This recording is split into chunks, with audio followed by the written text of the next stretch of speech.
श्री स्वामी समर्थ सेवा करा आणि सेवेकरी व्हा हा स्वामींचा मूळ उद्देश घेऊन श्री स्वामी समर्थ भक्त परिवार संस्था ठाणे दरवर्षीप्रमाणे यावर्षी देखील अक्कलकोट, गाणगापूर, तुळजापूर या सर्व ठिकाणांचे दर्शन घडवून आणू शकली आणि सर्व स्वामी भक्तांनी देखील यात आपल्याला उत्तम साथ दिली. त्यामुळेच ही ट्रिप उत्तम पार पडली.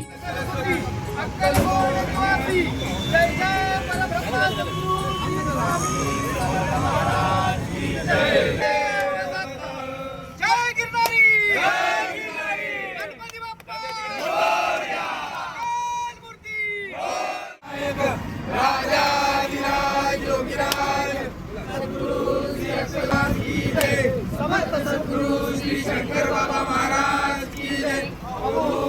चिंतन श्री गुरुदेव. जय जय परब्रह्मा सद्गुरु श्री स्वामी समर्थ महाराज की जय. समर्थ सद्गुरु श्री शंकर बाबा महाराज की जय. अवधूत चिंतन श्री गुरुदेव. जय गिरनारी. जय गणपती बाप्पा मोरया. मूर्ती मोरया. लक्षण गुरुचरिताचे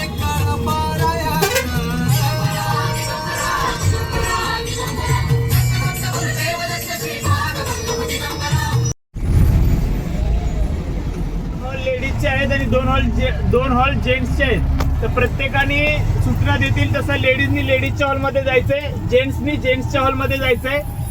सर्वांनी पटापट आवरून जिथे सांगतील जमायला तिथे जमायचंय. सर्वांनी सहकार्य करा. आपल्याला ऑलरेडी उशीर झालाय 2 तास. आज आपल्याला पूर्ण अक्कलकोट दर्शन करायचंय. नाश्ता सर्वांना हॉलवरतीच मिळेल. सर्वांनी पटापट गेल्याच्या नंतर फ्रेश होऊन आंघोळी करून हॉलवरतीच थांबा. नाश्ता हॉलवरतीच येईल. नाश्ता झाल्याच्या नंतर सर्वांना ना ऑरेंज कलरच्या टोप्या दिल्या जातात. आता जे जुने लोक आहेत त्यांना माहिती आहे, नवीन आहेत त्यांना सांगतो. टोप्या कशासाठी दिल्या जातात तर आपण 200 लोक आहोत. तिकडे पूर्ण अक्कलकोटमध्ये फिरताना आपला माणूस कोण हे ओळखता यावं लांबून, त्यासाठी टोपी दिली जाते. तर सर्वांनी टोपी दिवसभर डोक्यावर ठेवायची, कुणी टोपी काढायची नाहीये, जेणेकरून आपली माणसं आपल्याला लांबून पण ओळखता येतात. अक्कलकोटमध्ये आता गर्दी खूप असते, त्यासाठी आपण टोपी सर्वांना देतो ज्याच्यावरती आपल्या संस्थेचं नाव प्रिंट आहे. कृपया ती टोपी घालून ठेवायची डोक्यामध्ये. नाश्ता झाल्याच्या नंतर सर्वात पहिले आपण वटवृक्ष मंदिरला जाणार आहोत.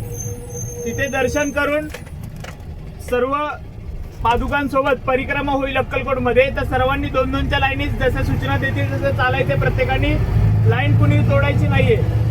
तुम्हाला शॉपिंगसाठी परत वेळ दिला जाईल, त्यामुळे खरेदी करायला आता कुणी मध्ये जायचं नाही. सर्वांनी स्वयंसेवक ज्या सूचना देतील त्यांचं तंतोतंत पालन करा. हे तुमच्या भल्यासाठीच असतील सर्व सूचना. तुमचं दर्शन कसं सोयीस्कर होईल ह्या दृष्टीने सर्व स्वयंसेवक तुम्हाला सूचना देतील. त्याचा कुणी राग मानून घेऊ नका आणि सर्वांनी सहकार्य करा कृपया. श्री स्वामी समर्थ. जय जय स्वामी समर्थ.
एक नाम एक धाम एक जीवादास. अक्कलकोटी स्वामी राया.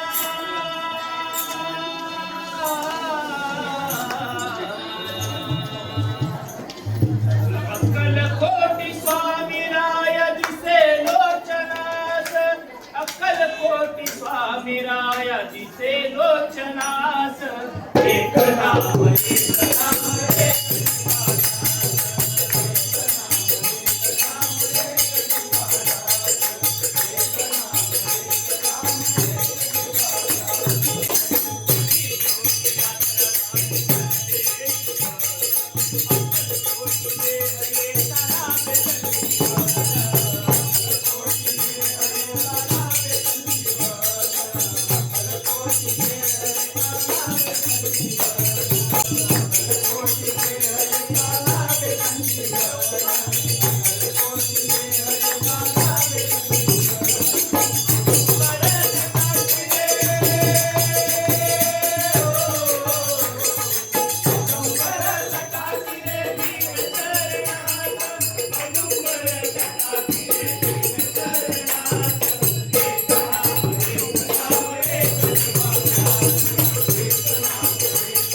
इथं कारण इथे लाखोच्या संख्येत स्वामी भक्त आलेले आहेत खाली. त्यामुळे जर आपला माणूस इकडे तिकडे झाला तर कळणार नाही. टोपी असेल, आपला लोगो असेल तर लगेच आपल्याला ओळखता येईल, कळेल.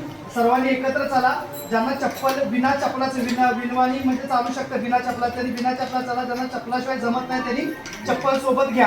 आता आपण इथे वटवृक्ष मंदिरात जाणार आहे, त्याच्यानंतर राजाराय मठात जाणार आहे आणि तिथे आपलं भजन आणि महाप्रसाद आहे. श्री स्वामी समर्थ जय जय. अक्कलकोटमध्ये असलेले वटवृक्ष स्वामी समर्थांचे जे मंदिर आहे ते प्रमुख स्थळ आहे. 1856च्या सुमारास श्री स्वामी समर्थांचे या वटवृक्षाखाली वास्तव्य होते. ते या ठिकाणी तपस्येसाठी आणि आपल्या भक्तांना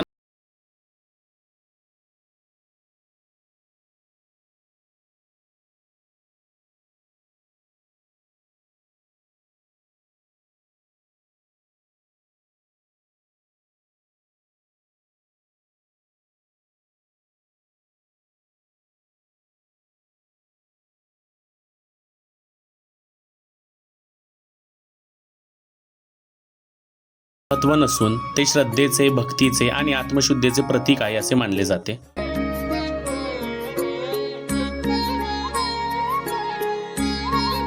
स्वामी समर्थ, सद्गुरु स्वामी समर्थ जय जय स्वामी समर्थ. बोला श्री स्वामी समर्थ जय जय स्वामी समर्थ.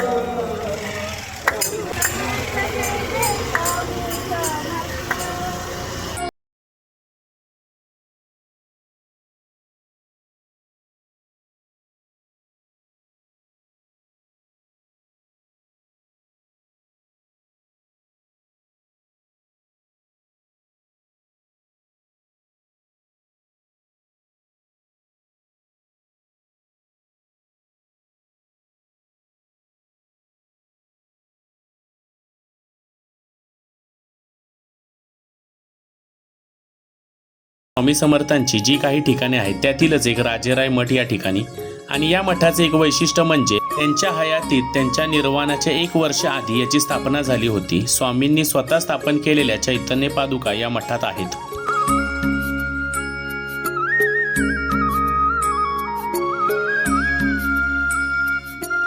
श्री स्वामी समर्थांचे विश्रामस्थान म्हणून देखील हा मठ प्रसिद्ध आहे. हैदराबाद संस्थानाचे शंकरराव राजेराय राजन यांनी बांधलेला हा मठ आहे. त्यामुळेच याचे नाव राजेराय मठ म्हणून प्रसिद्ध झाले.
जय स्वामी समर्थ सद्गुरु स्वामी समर्थ जय जय स्वामी समर्थ सद्गुरु स्वामी समर्थ जय जय स्वामी समर्थ जय स्वामी समर्थ सद्गुरु स्वामी समर्थ जय जय स्वामी समर्थ सद्गुरु स्वामी समर्थ जय जय स्वामी समर्थ बोला श्री स्वामी समर्थ जय जय स्वामी समर्थ सद्गुरु स्वामी समर्थ जय जय त्यानंतर आपण दर्शनासाठी खंडोबा मंदिर अक्कलकोट या ठिकाणी आलो.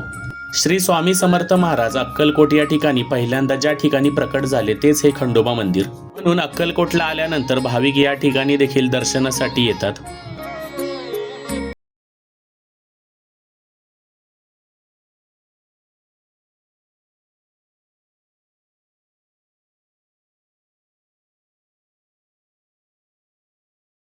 अक्कलकोट येथील समाधी मंदिर हे श्री स्वामी समर्थ महाराजांचे पवित्र स्थान असून जिथे त्यांनी 1878 मध्ये जिवंत समाधी घेतली तेथेच हे भव्य मंदिर बांधण्यात आले.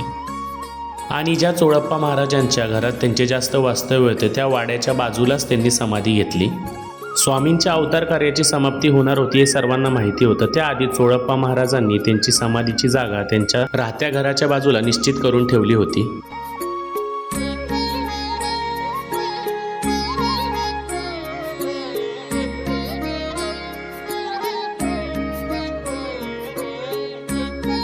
आणि या चोळप्पा महाराजांच्या वाड्यात श्री स्वामी समर्थांनी वापरलेल्या बऱ्याचशा वस्तू प्रासादिक स्वरूपात दर्शनासाठी ठेवलेल्या आहेत. चोळप्पा महाराजांच्या वंशजांचे आजही वास्तव्य या घरात आहे. ते या ठिकाणीच राहतात आणि या ठिकाणी बऱ्याचशा स्वामींनी वापरलेल्या वस्तूंचे दर्शन तुम्हाला होते. श्री स्वामी समर्थांच्या जवळच्या भक्तांमधील बाळप्पा महाराज हे देखील एक जवळचे भक्त होते. श्री स्वामी समर्थ यांच्या अवतार कार्याची वेळ समाप्त होत आली होती तेव्हा त्यांनी बाळप्पा महाराजांना जवळ बोलावून सांगितले की मी तुला माझा उत्तराधिकारी म्हणून तुझी नेमणूक करत आहे. आणि आपल्या रुद्राक्ष माळ, दंड, छाटी व चिन्मय पादुका त्यांना दिल्या. आणि श्री स्वामी समर्थांनी त्यांना आज्ञा केली एक स्वतंत्र मठ बांध आणि या मठात अन्नदान व गुरुसेवा अखंड स्वरूपात चालू राहू दे. या मठालाच बाळप्पा महाराज मठ किंवा गुरु मंदिर असेही म्हटले जाते.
मना सद्गुरु नामात डोल रे मना डोल. डोल रे मना सद्गुरु नामात डोल रे मना डोल.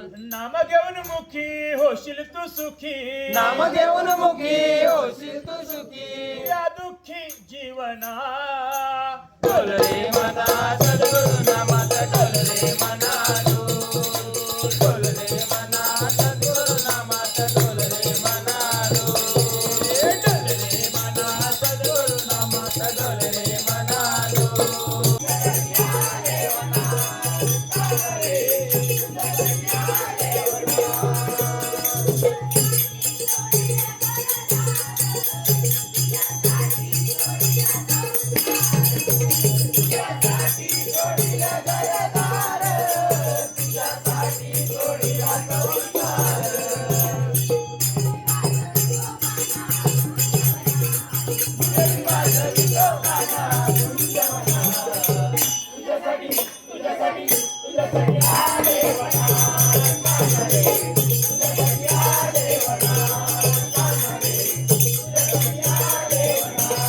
आपली सेवा आमची मान्य करून प्रभू घेशील का. आणि अज्ञानून बालक म्हणून आत्मस्तकी धरशील का. हे तुझे भजन कसे करावे ठाऊक मजला नाही. आणि तुझे भजन तूच करून घे कलावान मी नाही. कुणी माना कुणी मानू नका यात आमचे काय. या भगवंताची सर्वले करे एक पिता एक माय.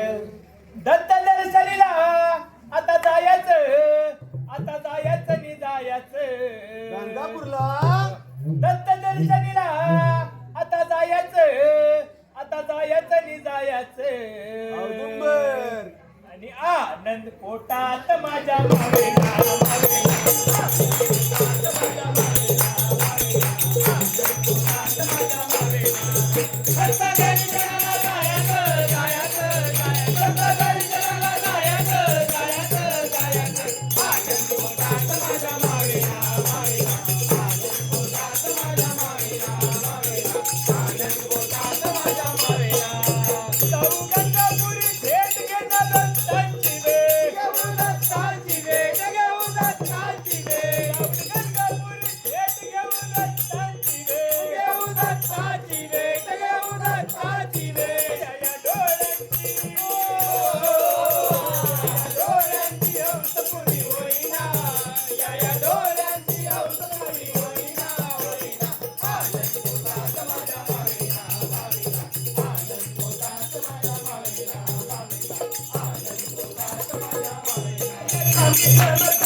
स्वामी समर्थ जय जय स्वामी समर्थ.